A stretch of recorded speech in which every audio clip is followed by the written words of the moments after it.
Info Hub. In our headlines, Head of State wraps up successful trip to joint Indian-French Solar Conference. Mabaruma residents happy with town's new developments, and social cohesion outreaches continue, this time in Cato. Stay tuned for the details of these and more. The future of Guyana has never looked better. Our nation is on the cusp of a development program like never seen before. While Guyana is now emerging as an energy giant through the discovery of massive reserves of oil and natural gas, it is your government's intention that the huge benefits emerging from this will go where it matters most, to you, the people of this beloved country. There is a surge of confidence in the way Guyana is governed once again, and the level of investor interest is unprecedented. Guyana is poised to become the breadbasket of the region, and the pace at which this nation will grow through prudent fiscal management will be nothing short of impressive. But more than anything else will be the way every Guyanese, regardless of color, class, or creed, becomes a part of this historic period of national transformation, sharing in the wealth and well-being of it all as one Guyana. And now for the details. President David Arthur Granger is returning home after participating in the founding conference of the International Solar Alliance in India. The head of state met with Prime Minister Narendra Modi and discussed ways to step up cooperation between the two nations.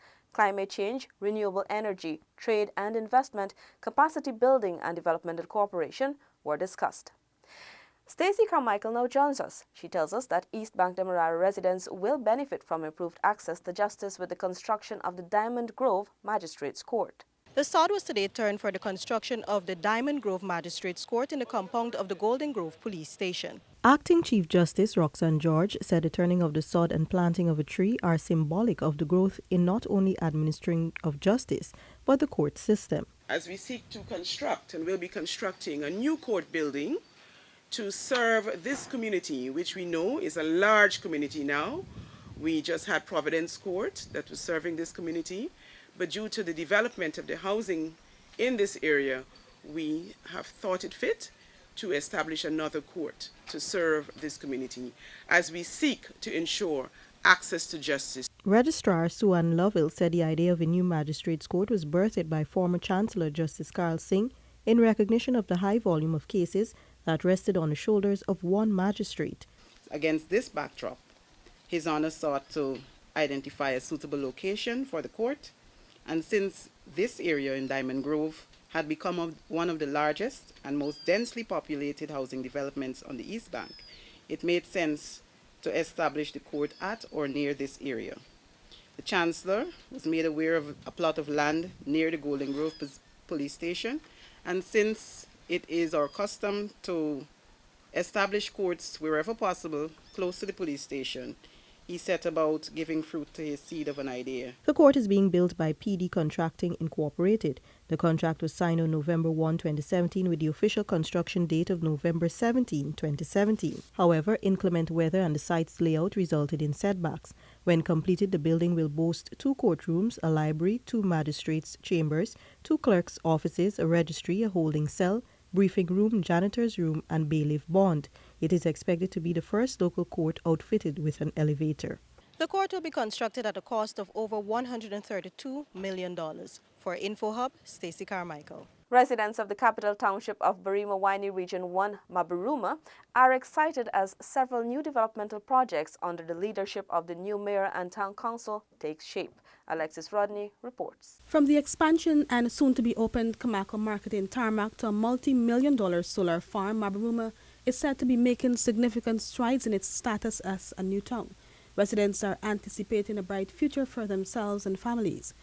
Minister of Communities Ronald Bulcon, during a visit to the town on Friday last, saw the changes for himself and had much to say about the developments. It is visible. I was here going back to 2013 and 2014, and I can attest to the, forgive me for saying, the absolute chaos that characterized this area, and one can literally see this transformation in progress. The Kamako Market in Tarmac is expected to be completed in a month's time and will see vendors occupying the roadside of the Kamako Market in Center or the waterfront occupying stalls there. I must say that I share the excitement that is so evident and that has been spoken by Mayor Smith, his town clerk, sentiments that have been endorsed by Regional Chair Ashley. And it is this spirit of cooperation and collaboration between various councils and between various layers and levels of public administration, regional, municipal, that we need in Guyana to be able to bring about development and improve standards and ultimately transform our communities.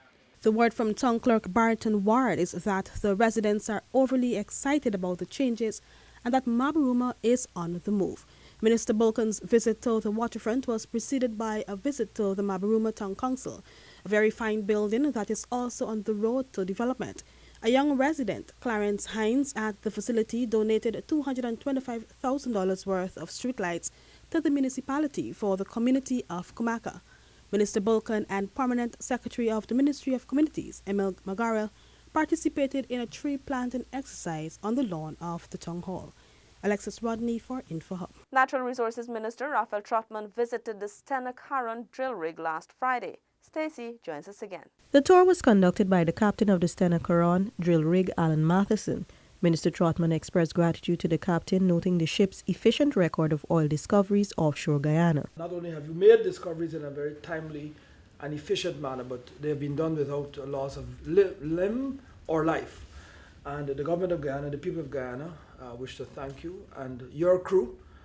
And we know that in partnership with ExxonMobil, you have established very high standards, not only for this ship, but we believe that these standards will transcend onshore.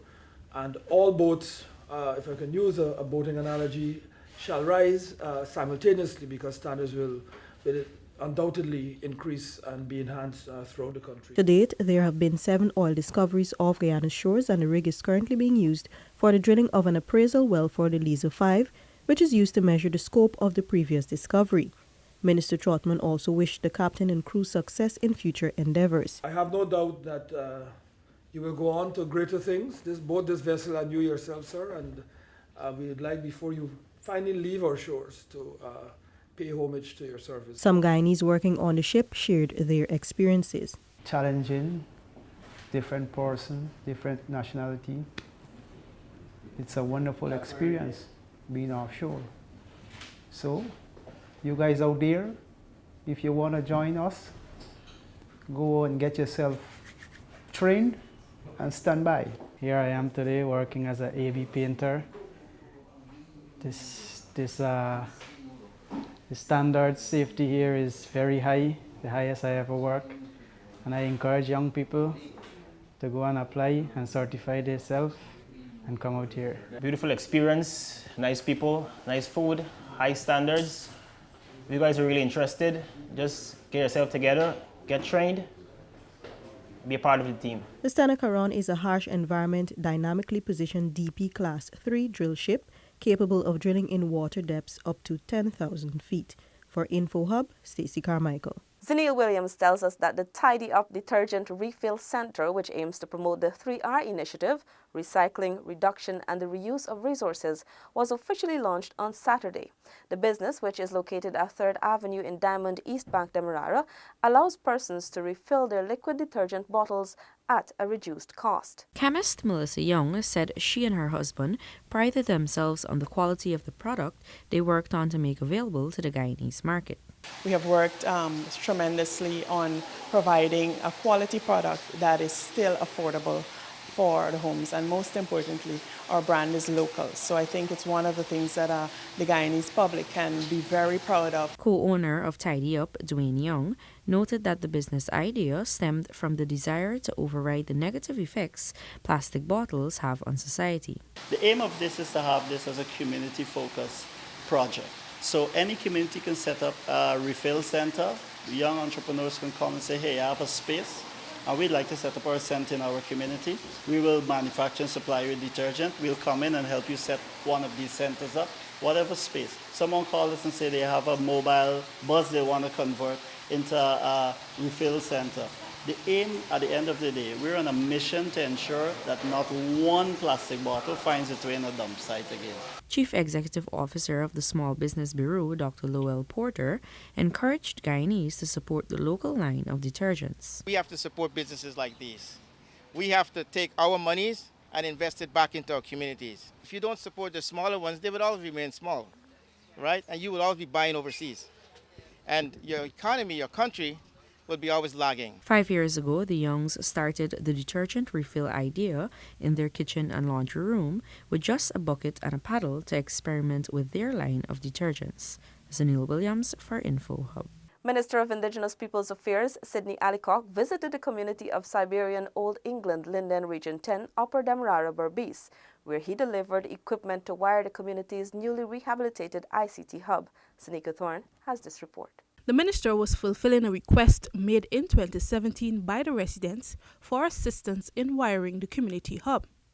At a simple handing over ceremony on March 10th, Minister Alicock spoke of the role that information communication technology plays in developing the local economy. Communication is necessary, and that is why the hub.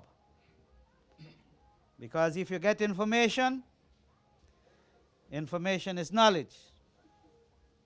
Knowledge is power, and power, if used wisely, could make you a great community to build a powerful nation.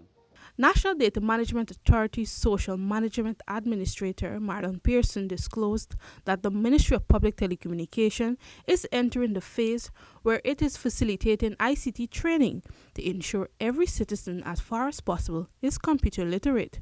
So when you would have established your hub, it is not only for the kids, it is not only for the persons going to school, but it's also for all of us who want to check our pension, we want to check our NIS, we want to check our GRA status, we want to check our taxes, we want to apply for land, we want to apply to the police force for some license, we want to do buying and selling of whatever it is you produce in your community. You could have coconut plants around, which I see a lot of.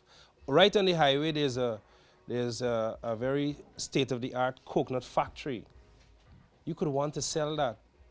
But instead of him having to come to you, you put your produce online. He sits in his office and sees that you have you could produce 300 coconuts a day. He sends the truck, collects your stuff, and deal with it. Through self-help efforts, the residents upgraded the hub facility from a wooden building to concrete structure. They have also engaged stakeholders for additional support. Once completed, the NDMA will be equipping the hub with computers and internet connection. Seneca Thorne for InfoHub. Region 2 Regional Executive Officer Rupert Hopkinson this morning defended his council's decision to use funds from the region's current allocation to execute capital projects. Details from Alexis Rodney. Responding to audit queries before the Public Accounts Committee today, REO Hopkinson maintained that at the time of the decision, the council had very little knowledge of the breaches of the regulation and that the move was simply to satisfy the dire needs in the community. We all caught on the fact that we saved a lot of money, and so we each said that, look, this is what we want to have done. My officers are here, they can vouch for it. We saved $250 million, and so I can recall that the head of program in education said, look, I would like to have this done. And all our other programs decided that, look, this is how we're going to use it. Those developments, the REO said, included the construction of a bus shed at Dartmouth, work on the Anna Regina Health Center, the construction of 2 fences at Unity Park Phase 1 and 2, construction of a sitting area in Cottonfield, and a landing at Liberty, Pomeroon. He said the council seeks pardon for any contravention of policy on the grounds that the region saved the sum of $500 million from 2016 to date. Finance Secretary of the Ministry of Finance, Hector Butts, reminded that the use of current allocation to fund the capital projects is acceptable if it is authorized by the minister. For InfoHub, Alexis Rodney. We close InfoHub with some scenes from the Canadian High Commission-sponsored International Women's Day Expo and Concert in the Promenade Gardens last Saturday. I know that while we women continue to be confronted and sometimes daunted by challenges, we can achieve our objectives by working together with like-minded sisters and brothers to devise and implement a strategy to reach the goals we set ourselves. What better way to end this week commemorating International Women's Day than by celebrating our accomplishments? I'll make you proud by the great things I'll do. Yes, I'll make you proud. Oh, mama, I'll bring so much joy to your life. Wipe those tears from your eyes. My mother got me at the age of 16, and my father was 20 years old.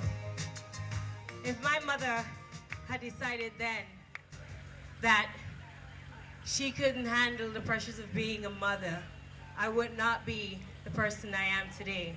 So that's why I wrote that song for my mother and for all the women that inspire me. Thanks for watching. Remember to connect with us 24/7 on our website and social media. Goodbye.